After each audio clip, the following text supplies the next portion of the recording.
La dette publique va frôler ou dépasser 100% du PIB en milieu d'année, avant de retomber aux alentours de 98% du PIB en fin d'année. Pour des raisons de saisonnalité et surtout du fait du reclassement de la dette de la SNCF Réseau en dette des administrations publiques.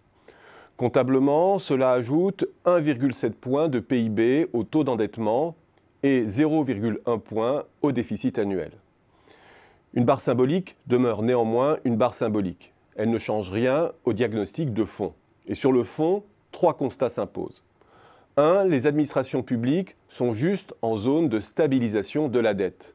Et la France risque de rester encore quelques années sur ce plateau élevé. 2. Il lui faut encore 1 à 2 points d'effort sur son déficit structurel si elle veut initier une trajectoire de baisse significative, robuste, face aux aléas de la conjoncture. 3. À ce niveau, elle est vulnérable à un choc brutal sur l'économie. Tout cela demeure.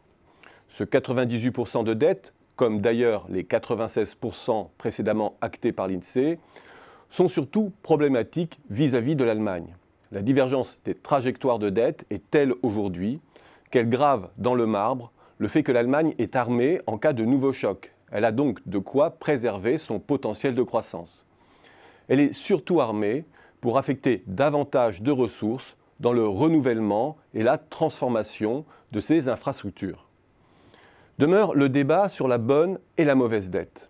L'affaire paraît entendue dans le cas français, puisque la dette couvre en partie des découverts récurrents de la protection sociale, qui n'ont pas vocation à engager les générations futures, et qu'elle financerait des coûts de fonctionnement prohibitifs, il s'agit d'une mauvaise dette.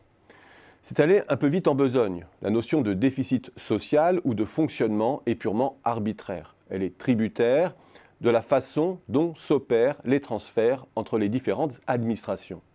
Si les cotisations sont par nature affectées à la protection sociale, la part de l'impôt qui la finance dépend de l'affectation qu'en fait l'État. Tout cela est purement formel.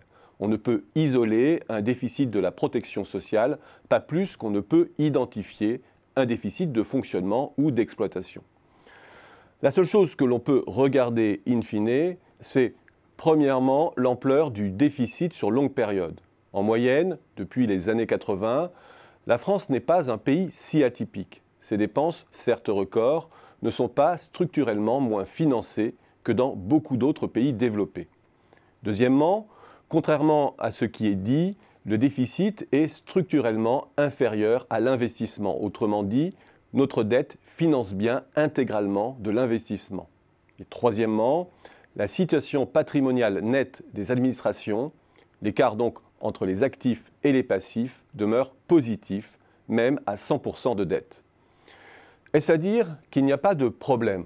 Non, mais plutôt que de s'interroger sur la qualité de notre endettement, c'est plutôt sur la qualité de notre investissement sur lequel il faudrait se pencher.